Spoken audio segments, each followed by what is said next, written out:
Hello and welcome everyone. आज हम लोग पढ़ने वाले हैं class 9th India size and location. इस चैप्टर को शुरू करने से पहले मैं आपसे फटाफट एक क्विज का क्वेश्चन पूछना चाहता हूं कि what is the time lag between Gujarat and Arunachal Pradesh. इस क्वेश्चन का आंसर वीडियो के लास्ट में आपको मिलने वाला है। तो शुरू करते हैं हमारा ये चैप्टर। तो इंडिया है हमारी one of the oldest civilization, मतलब एक बहुत ही प्राचीन सभ्यता है हमारी इंडिया। हमारी जो हिस्ट्री है वो काफी ज्यादा रिमार्केबल रही है, बहुत अच्छी रही है हमारी हिस्ट्री। जब हम लोगों ने इंडिपेंडेंस पाई फ्रॉम ब्रिटिशर्स, हमने काफ़ी ज़्यादा सोशियो इकोनॉमिक प्रोग्रेस करी, मतलब कि हमने सोशली भी अपने आप को डेवलप करा, इकोनॉमिकली मतलब पैसा भी खूब कमाया। अब यहाँ पर देखो हम लोगों की जो प्रोग्रेस थी वो यहीं पर रुकने वाली नहीं थी। हमने एग्रीकल्चर के अंदर भी काफ़ी अच्छा परफॉर्म करा, हमने इंडस्ट्रीज़ के अंदर भी काफ़ी अच्छा परफॉर्म करा। टेक्नोलॉजी की तो बात ही मत करो, इंडिया धीरे धीरे करके टेक्नोलॉजी के अंदर काफ़ी ज़्यादा प्रोग्रेस कर रहा है। अब बात करते हैं इंडिया की लोकेशन की। आखिर इंडिया हम लोग इतना कर रहे हैं, इंडिया के बारे में खास क्या है? तो इंडिया की लोकेशन काफी इंपॉर्टेंट है। इंडिया जो है वो नॉर्दर्न हेमिस्फीयर के बीच में आता है। अब देखो इंडिया का अगर हम लोग लैटिट्यूड्स देखें, अब ये जो लैटिट्यूड देख रहे हो और लॉन्गिट्यूड देख रहे हो, देख के ही दिमाग खराब हो गया होगा कि सर ये याद करना पड़ेगा। बिल्कुल करना पड़ेगा, लेकिन यार देखो आसान है, बस बहुत छोटा सा इतू सा चैप्टर है इसमें, यार इतना तो याद कर ही सकते हो। लेकिन देख लेते हैं एक बार कि हम लोग इसे पढ़ते कैसे हैं, क्या इसको रीड करने का एग्जैक्ट तरीका है। 8 degree 4 minutes north and 37 degree 6 minutes north. और फिर हम लोग लॉन्गिट्यूड को कैसे रीड करते हैं? 68 degree 7 minutes east to meridian and 97 degree 25 minutes east to meridian. तो देखो ये जो आप नंबर लिखे हुए देख रहे हो, मतलब लग तो खतरनाक से रहे होंगे, लेकिन इन्हीं की वजह से हम लोग किसी भी पर्सन की लोकेशन ट्रेस कर पाते हैं। अब लॉन्गिट्यूड और लैटिट्यूड की हेल्प से ही आप गूगल मैप से कहीं की भी लोकेशन निकाल पाते हो। जैसे आपने देखा होगा, अपने घर से अगर स्कूल की दूरी निकालनी है एग्जैक्ट, तो वो आप इसी चीज़ की वजह से निकाल पाते हो। तो सबसे पहले ये लॉन्गिट्यूड और लैटिट्यूड होता क्या है एक बार समझ लेंगे हम लोग। लेकिन सबसे पहले ये भी देख लेते हैं कि जो हमारी कंट्री है वो डिवाइड हो रखी है बाय ट्रॉपिक ऑफ कैंसर।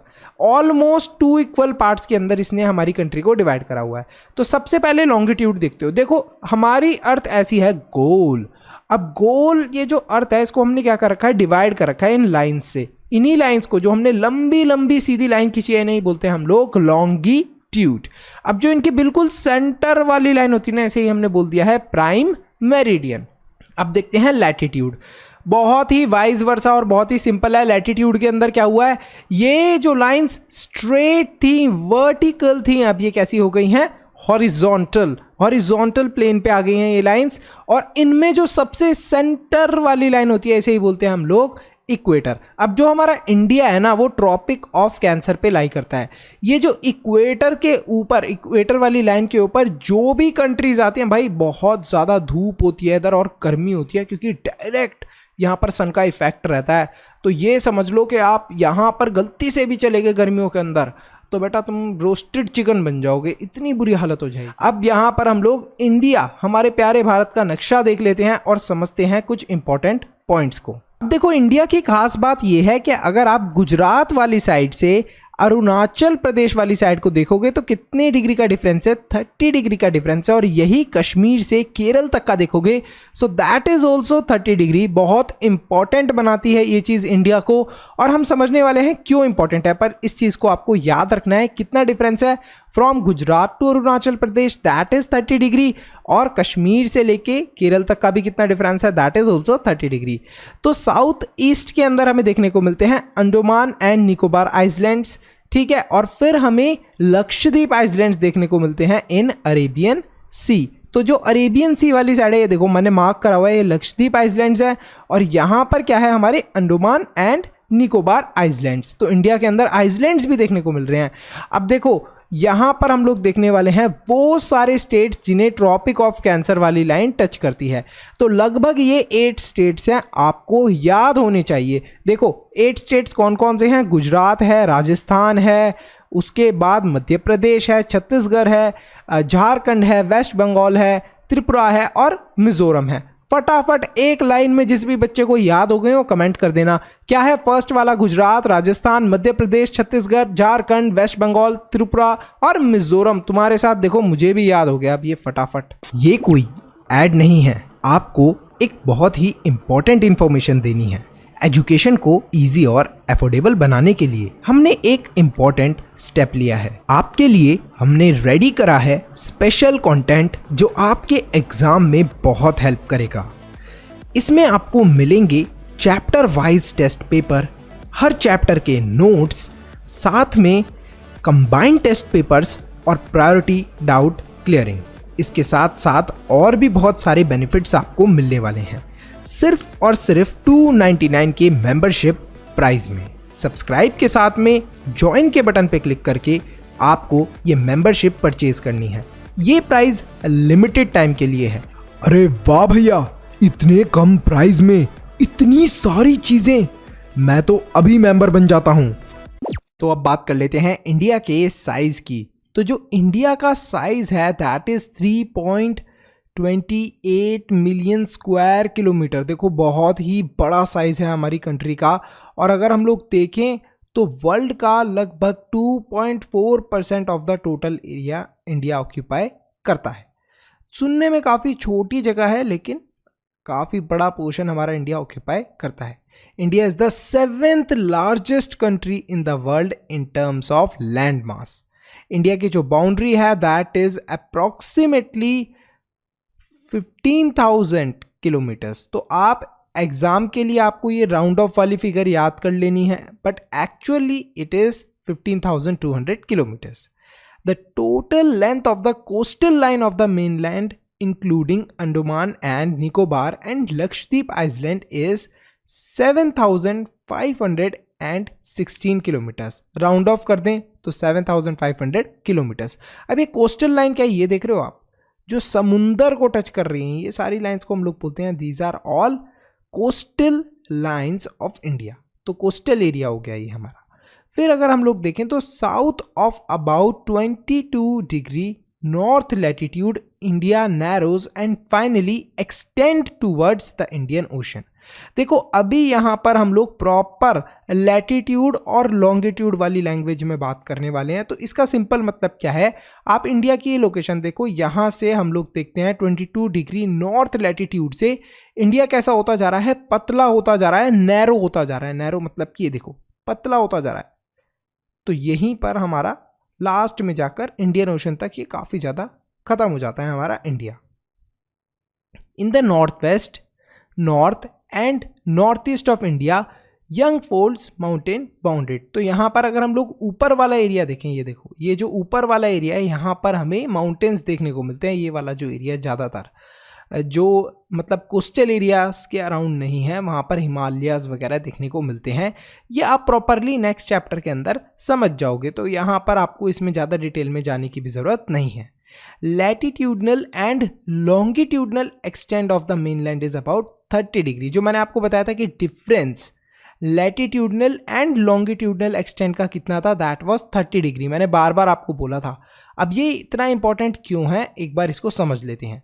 देखो इंडिया का जो ईस्ट वेस्ट एक्सटेंट है वो अपीयर होता है छोटा, मतलब दिखता है छोटा, और जो नॉर्थ साउथ एक्सटेंट है वो थोड़ा बड़ा दिखता है।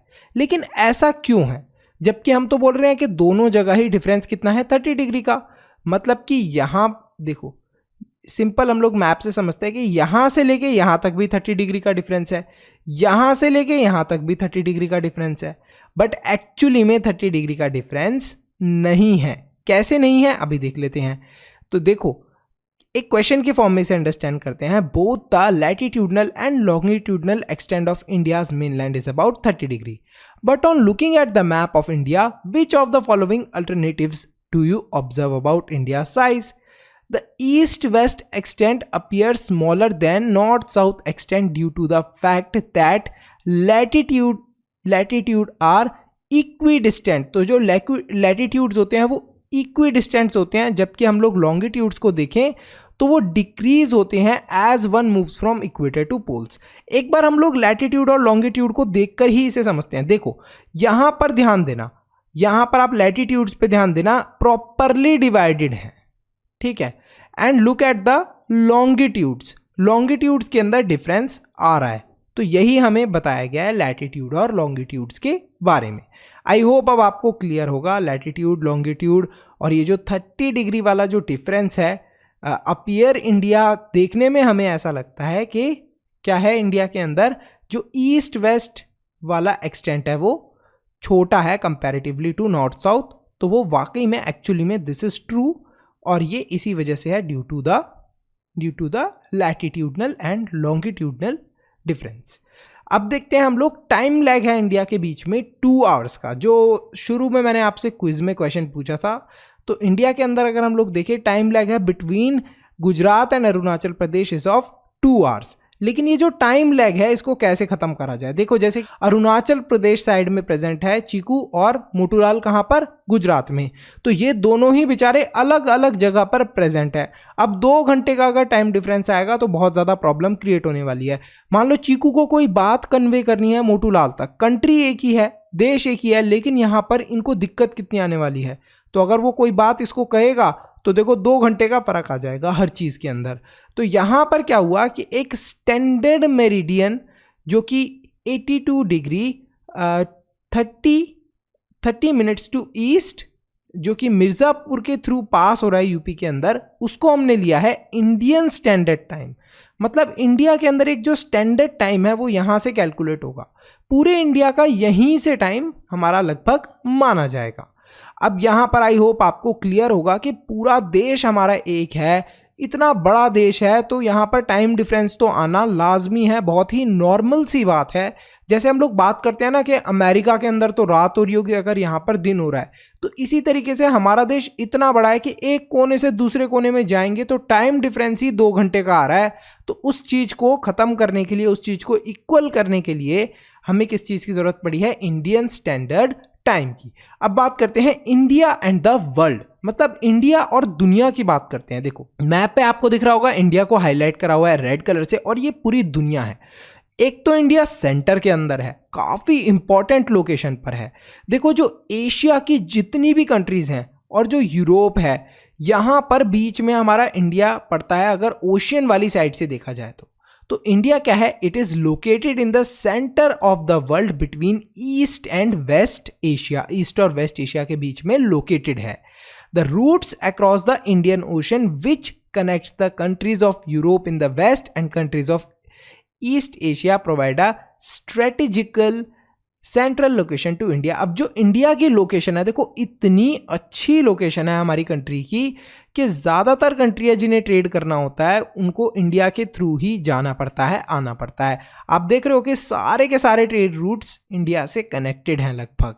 The Deccan peninsula helps India to establish close contact with west Asia, Africa, Europe from western coast and with south east and east Asia from the eastern coast. तो ईस्टर्न कोस्ट से भी हम लोग अच्छे से कनेक्टेड हैं, और अगर हम लोग देखें तो वेस्टर्न कोस्ट से भी हम लोग काफ़ी अच्छे से कनेक्टेड हैं। तो अब आगे देख लेते हैं हम लोग। The ocean which is south of India given name Indian ocean as no other country has a long coast line of Indian ocean as India has. तो देखो अगर हम लोग यहाँ पर देखें तो इंडियन ओशन, एक जो ओशन है इंडिया के पास, उसका नाम ही इंडियन ओशन दे दिया गया है क्योंकि काफ़ी ज़्यादा जो हमारी कोस्ट लाइन है that is connected to it. The land routes of India are much older. हमारे जो कंट्री के रास्ते हैं, देखो अगर हम लोग बात कर रहे हैं कहाँ की, ये समुंदर के रास्तों की बात करी है, हमारी कंट्री के अंदर से भी जो रास्ते होके जाते हैं ना, ये भी बहुत इंपॉर्टेंट है और बहुत पुरानी है। इन रास्तों की वजह से हम लोगों को बहुत सारी बेनिफिट्स हुए हैं। क्या क्या बेनिफिट्स हुए हैं? देखो वेरियस ट्रैवलर्स इन रास्तों से जाते थे तो हम लोग उनसे इंटरेक्ट करते रहे, उनकी नॉलेज गेन करते रहे। अब जब भी वो लैंड रूट से जाते थे तो इंडिया को वो मदद ज़रूर करा करते थे, या तो आइडियाज़ के थ्रू या कॉमोडिटीज़ के थ्रू, और ये सारी चीज़ें एंशिएंट टाइम से होती आ रही हैं। ऐसा नहीं है कि अभी रिसेंट में हो रही हैं, ये एंशिएंट टाइम से होती जा रही हैं। इसी वजह से हम लोग ये देखते हैं कि जो उपनिषद हैं, रामायण है और पंचतंत्र की जो कहानियां हैं, पंचतंत्र की जो कहानियां हैं, और इंडियन न्यूमरल्स हैं और डेसिमल सिस्टम है, ये काफ़ी ज़्यादा इम्पॉर्टेंट है। इंडिया के अंदर जो स्पाइसेस हैं, म्यूस्लिन हैं और जो अदर मर्चेंडाइज हैं वो भी डिफरेंट कंट्रीज से आई हैं। मतलब देखो सिंपल मतलब ये है कि हमें और देशों ने भी इंस्पायर करा है, हमने और देशों से भी नॉलेज ली है। इंडिया उनमें से नहीं था जिसको ऐसा लगता है भाई मुझे सब आता है, ऐसा नहीं है। इंडिया बोलता है अरे हम तो सबसे सीखते रहेंगे और अपना भला करते रहेंगे। और इंडिया के अंदर हमें काफ़ी ज़्यादा इन्फ्लुएंस देखने को मिला ग्रीक स्कल्पचर्स का। आर्किटेक्चरल जो स्ट्रक्चर है डोम्स का वो भी हमें देखने को मिला। साथ ही में मीनार्स जो हैं, मीनार्स देखो इंडिया के अंदर ओरिजिनेट नहीं हुई थी, ये हमें वेस्ट एशिया से इंस्पायर होके मिली हैं। मीनार्स वगैरह पहले इंडिया में नहीं होती थी। अब इंडिया की नेबरिंग कंट्रीज की बात कर लेते हैं। देखो एक अफगानिस्तान है, पाकिस्तान है, साथ ही में नेपाल है, चाइना है, भूटान है, बांग्लादेश है, म्यांमार है, श्रीलंका है। तो ये सब क्या है, हमारी नेबरिंग कंट्रीज हैं जो एक मैप के थ्रू मैंने आपको समझाया। तो नॉर्थ वेस्ट के अंदर अगर हम लोग देखें तो क्या है, पाकिस्तान और अफगानिस्तान। अगर हम लोग देखें नॉर्थ के अंदर क्या है, तो नॉर्थ के अंदर है चाइना, नेपाल एंड भूटान। और अगर हम लोग देखें ईस्ट के अंदर तो ईस्ट के अंदर है म्यांमार एंड बांग्लादेश। बांग्लादेश के बाद हमारा साउथ के अंदर आता है, साउथ के अंदर है श्रीलंका एंड मालदीव्स। अब जो मालदीव्स है ये यहाँ पर दिख नहीं रहा है, but Maldives is also present. देखो हाँ दिख रहा है, ये रहा, ये देखो मालदीव्स ये रहा। तो अब आपको क्लियर हो गया होगा। तो ये जो मालदीव्स और श्रीलंका है डायरेक्ट तो बाउंड्री शेयर नहीं कर रहे हैं इंडिया के साथ, बट हाँ सबसे क्लोजेस्ट तो हैं ही हमारे पड़ोसी, तो ये हुए ही। अब इंडिया के अंदर की बात करते हैं। इंडिया के अंदर कितने स्टेट्स हैं, कितनी यूनियन टेरिटरीज हैं। तो अगर आपके पास पुरानी एनसीईआरटी है जो मैंने आपको रिकमेंड करा था क्लास 9 की शुरुआत में, शायद आपने वो वीडियो नहीं देखी होगी तो वो देख लेना। मैंने आपको शुरू में ही रिकमेंड करा था कि आप नई एनसीईआरटीज ले लो, अपडेटेड वाली एनसीईआरटी ले लो। तो उसके अंदर मेंशन्ड है क्लियरली कि अब हमारी कंट्री के अंदर 28 स्टेट्स हो गए हैं। अगर किसी के पास पुरानी एनसीईआरटी है तो उसमें 29 लिखा होगा, तो टेंशन मत लो, आपको लिखना लेकिन आंसर यही है, गलती नहीं करनी। 28 स्टेट्स हैं। और यूनियन टेरिटरीज कितनी है हमारी कंट्री के अंदर, there are 8 union territories in our country. तो यहाँ पर पहले 29 स्टेट्स हुआ करते थे, जम्मू एंड कश्मीर भी स्टेट था, लेकिन अब उसको भी यूनियन टेरिटरी के अंदर कंसीडर करा जाता है। तो जब हम लोग बात करें 1947 से पहले की, तो इंडिया के अंदर 2 टाइप के स्टेट्स हुआ करते थे। एक तो होते थे प्रोविंसेस और एक होते थे हमारे प्रिंसली स्टेट्स। अब प्रोविंसेस का मतलब क्या होता था, सिंपल देखो इसका मतलब यह है कि ये वो जगहें होती थी जिसको ब्रिटिशर रूल किया करते थे। यहाँ पर वाइसरॉय अपॉइंट कर देते थे ब्रिटिशर्स और फिर वो हमारे ऊपर रूल करते थे। प्रिंसली स्टेट्स कौन से होते थे, जो राजा महाराजाओं द्वारा या पब्लिक के द्वारा, लोकल या फिर हेरिडिटरी रूलर्स, इन सब के द्वारा रूल करे जाते थे। अब सिंपल मतलब क्या है, देखो राजा महाराजाओं द्वारा कैसे, जैसे कोई राजा है वो मर गया तो उसका बेटा रूल करेगा। अब वो बेटा था वो भी राजा बन गया, उसके मरने के बाद उसका बेटा करेगा। तो एक तरीके से ये क्या हो गया, हेरिडिटरी रूलर्स हो गए, मतलब कि जनरेशन आफ्टर जनरेशन ये लोग रूल कर रहे हैं। इसके बाद हम लोग बात करते हैं कुछ इंपॉर्टेंट पॉइंट्स की। तो इंडिया का एक ऐसा पॉइंट है जो सबमर्ज हो गया, समुंदर के अंदर गायब हो गया। South most point of India है वो, उसे हम लोग बोलते हैं इंदिरा पॉइंट, जो कि समुंदर के अंदर सबमर्ज हो गया under the sea water in 2004 during the tsunami. अब एक यहाँ पर आपको बोट दिख रही होगी, बोल रहे हो सर ये बोट की फोटो क्यों लगा दी, और बोट यहाँ पर ये पानी में कौन से स्विमिंग पूल के अंदर अटक गई है क्या? नहीं, ये स्विमिंग पूल नहीं है, ये है स्विस कैनाल। काफ़ी इसके आपने मीम्स भी देखी होंगी। ये जो स्विस कैनाल है ये काफ़ी ज़्यादा इंपॉर्टेंट है, इसकी वजह से इंडिया को काफ़ी ज़्यादा फायदा भी हुआ है। देखो स्विस कैनाल की वजह से ही जो हमारा डिस्टेंस था टू यूरोप, अब हमें यूरोप के साथ कुछ भी ट्रेड करना होता था तो काफ़ी ज़्यादा ट्रैवल करना पड़ता था, लेकिन जब हमने स्विस कैनाल का फॉर्मेशन करा दिया तब हमारा डिस्टेंस इतना ज़्यादा कम हो गया कि अब हम लोग आसानी से ट्रेड कर पाते थे यूरोप के साथ। और ये डिस्टेंस पता है कितने किलोमीटर से रिड्यूस हुआ, दैट इज 7000 किलोमीटर्स। तो यहीं पर हमारा ये चैप्टर खत्म होता है। इंपॉर्टेंट क्या है इस चैप्टर के अंदर, सब कुछ इंपॉर्टेंट है जो पढ़ाया है, ज़्यादातर चीज़ें जो इंपॉर्टेंट है वही मैंने आपको सारी कवर कराई हैं। मैप्स कौन से करके जाने हैं, एक तो देखो ये वाला मैप कर लेना, ठीक है, और आपको ये वाला मैप ज़रूर करके जाना है, it is a important map, ठीक है। कुछ इंपॉर्टेंट पॉइंट्स है, इंपॉर्टेंट क्वेश्चंस है, वो मैंने चैप्टर में आपको गो थ्रू करवा दी हैं। So thanks for watching, see you in the next video. Video को फटाफट लाइक कर दो, चैनल को सब्सक्राइब कर दो, और साथ ही में सब्सक्राइब के साथ में ज्वाइन का बटन होगा, उस पर क्लिक करके मेंबर भी बन सकते हो, जिससे आपको ये नोट्स मिलने वाले हैं, सैम्पल पेपर्स मिलने वाले हैं, उसी के अकॉर्डिंग आपके एग्जाम में क्वेश्चन आते हैं। बहुत हेल्पफुल हैं सैम्पल पेपर्स, वो आपको मिल जाएंगे अगर आप मेंबर बनते हो तो। So see you in the next video. Bye bye till then, Manu से ज्ञान लेते रहो।